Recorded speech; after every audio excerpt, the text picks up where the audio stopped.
உமக்கு பிரியமானதை செய்ய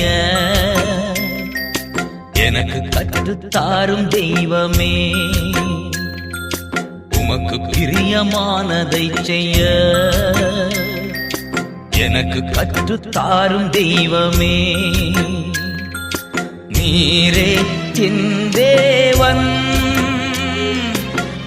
நல்ல பரிசுத்த ஆவியானவர் செம்மையான வழியிலே நடத்த வேண்டுமே. செம்மையான வழியிலே நடத்த வேண்டுமே. மேக ஸ்தம்பமே, அக்கினி ஸ்தம்பமே, தேற்றும் தெய்வமே, துணையாளரே.